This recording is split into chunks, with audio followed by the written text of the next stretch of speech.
Good morning.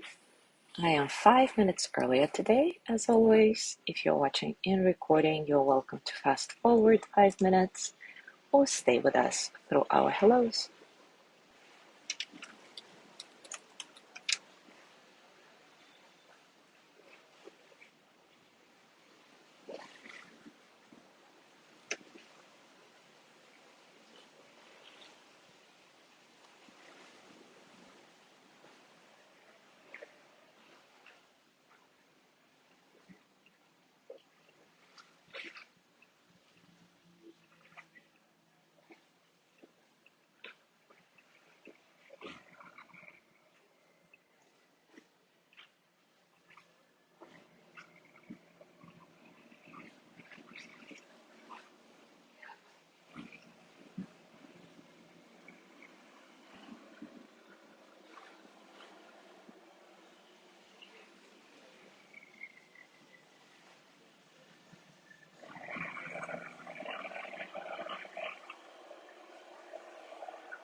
Good morning, Mary.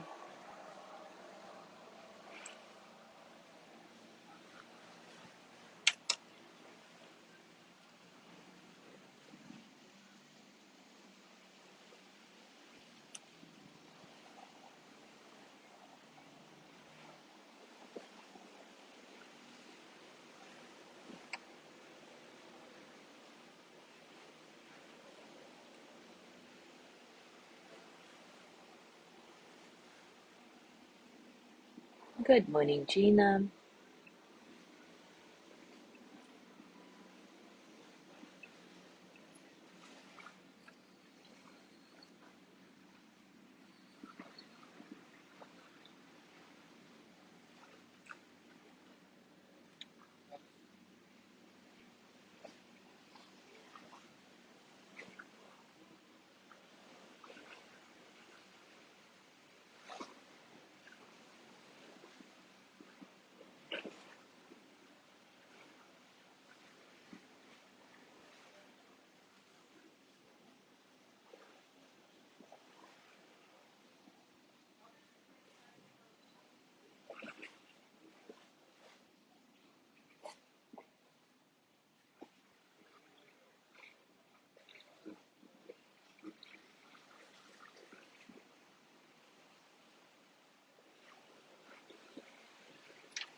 Good morning, Sandra.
All right, it is time for us to start.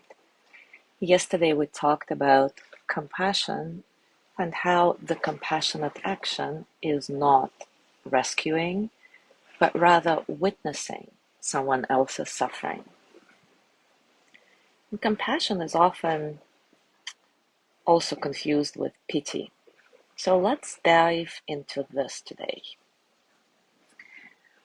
Actually, pity is what's called the near enemy of compassion. And near enemy is this Buddhist concept referring to a state of mind that appears very similar to the desired state, but actually undermines it. And as opposed to near enemies, far enemies are the opposite states. For example, the far enemy of compassion may be cruelty. And interestingly, near enemies are often greater threats than far enemies because they are more difficult to recognize. Jack Kornfield, a renowned meditation teacher, says the near enemy of compassion is pity. Instead of feeling the openness of compassion, pity says, "Oh, that poor person, I feel sorry for people like that." Pity sees them as different from ourselves. It sets up a separation between ourselves and others, a sense of distance, remoteness from the suffering of others that is affirming and gratifying to the self. Compassion, on the other hand, recognizes the suffering of another person as a reflection of our own pain. Compassion says, I understand this. I suffer in the same way. It is empathetic. It is a mutual connection with the pain and sorrow of life.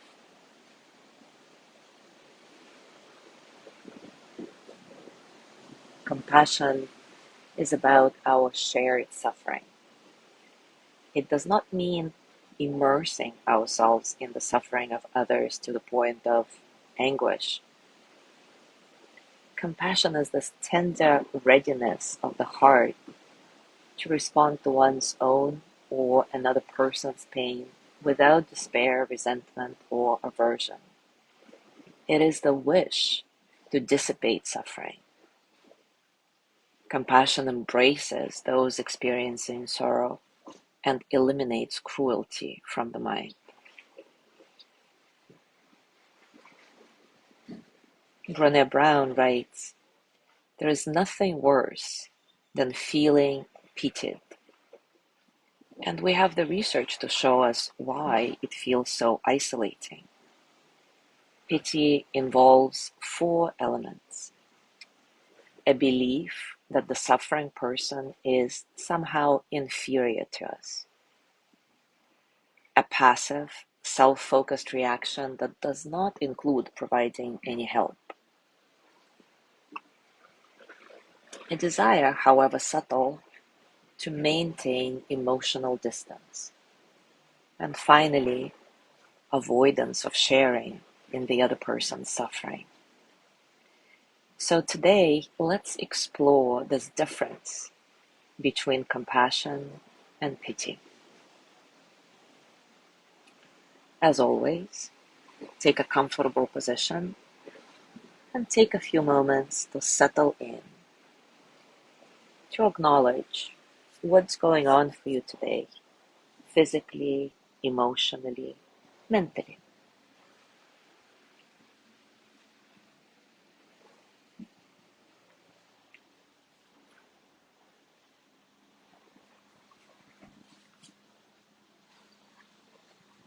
As you do this, allow your breath to be free.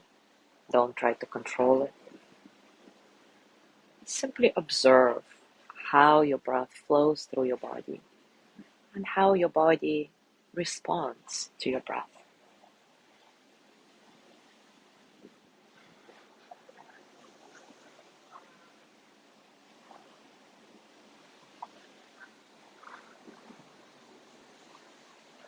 And now bring to mind somebody you know and love who is currently suffering. Their suffering may be emotional or physical in nature. whatever it is, reflect on all the aspects of their suffering for the next few moments. Acknowledge them.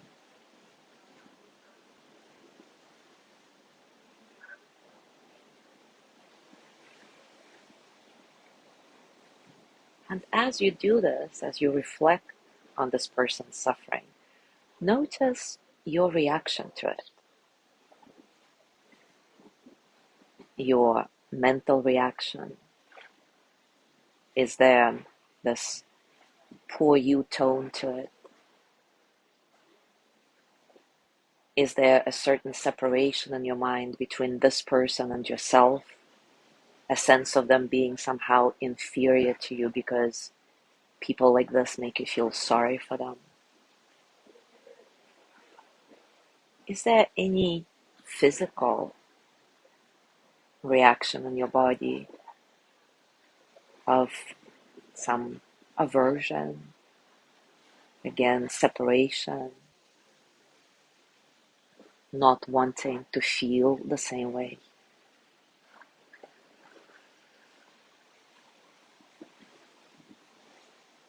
Or are you ready to acknowledge their suffering in a compassionate way,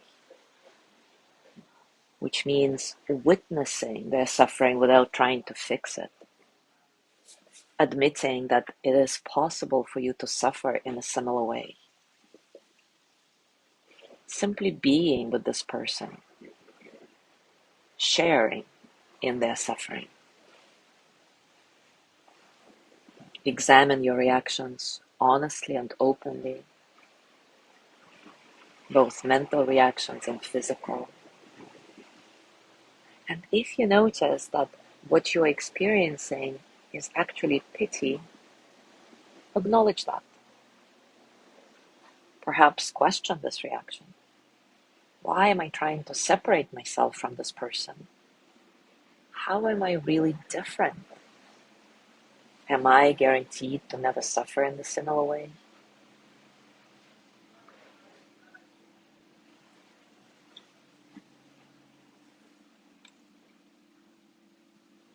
And now start sending the loving kindness energy towards that person you chose. May he or she be filled with loving kindness.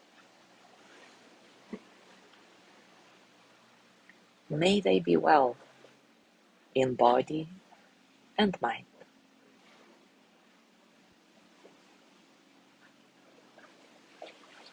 May they be happy, healthy, and free.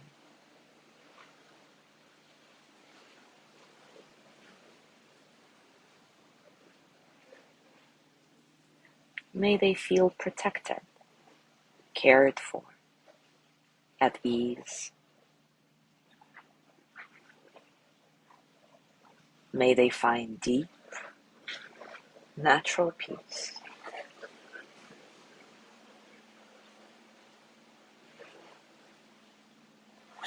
May they be filled with loving kindness.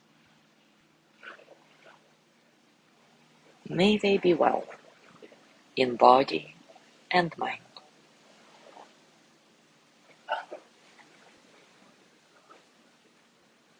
May they be happy, healthy, and free.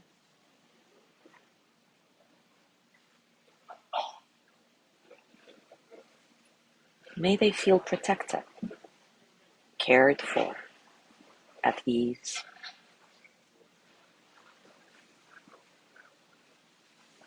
May they know deep, natural peace. As you go through this, notice your reactions, physical and mental. May they be filled with loving kindness. May they be well in body and mind. May they be happy, healthy, and free.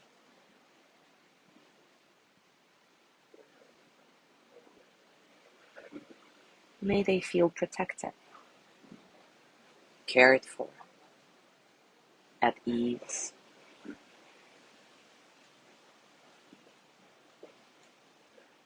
May they find deep, natural peace. Whatever comes up for you as you go through this practice, acknowledge it gently, remembering Pema Chodron's words I shared with you yesterday. Only when we know our own darkness can we be present with the darkness of others. Allow yourself to experience your suffering and pain. Start sending loving kindness to yourself. May I be filled with loving kindness. May I be well in body and mind.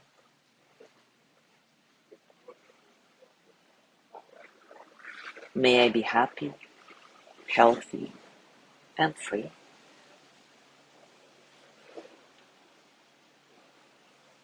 May I feel protected, cared for, at ease.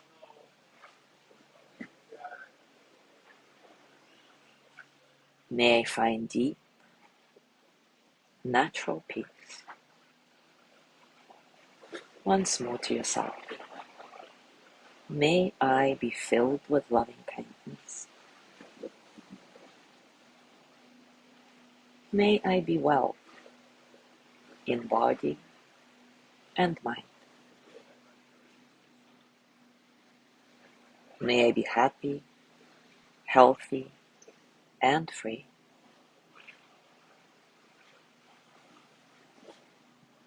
May I feel protected, cared for, at ease. May I find deep, natural peace.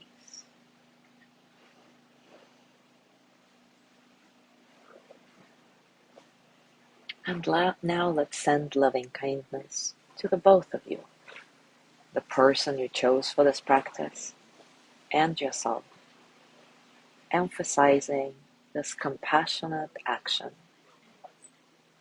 your willingness to share in this person's suffering. May we both be filled with loving kindness. May we be well in body and mind. May we be happy, healthy, and free. May we feel protected, cared for, at ease.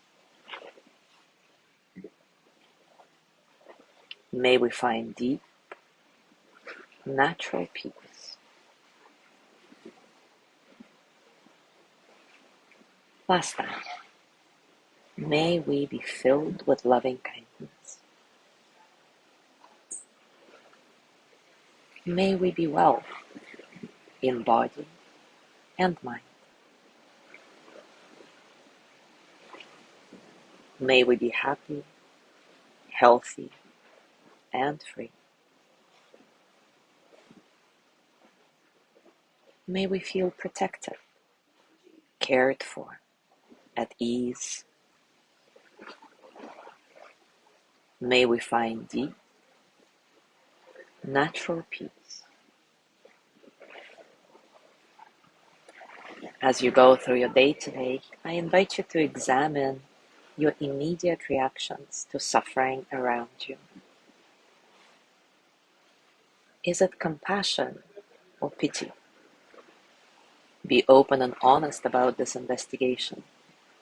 Remember that the better you understand your emotional experiences, the easier it becomes to flow through life with total ease. Enjoy this process. Thank you so much for being here today. Have a gorgeous day, and I will see you tomorrow.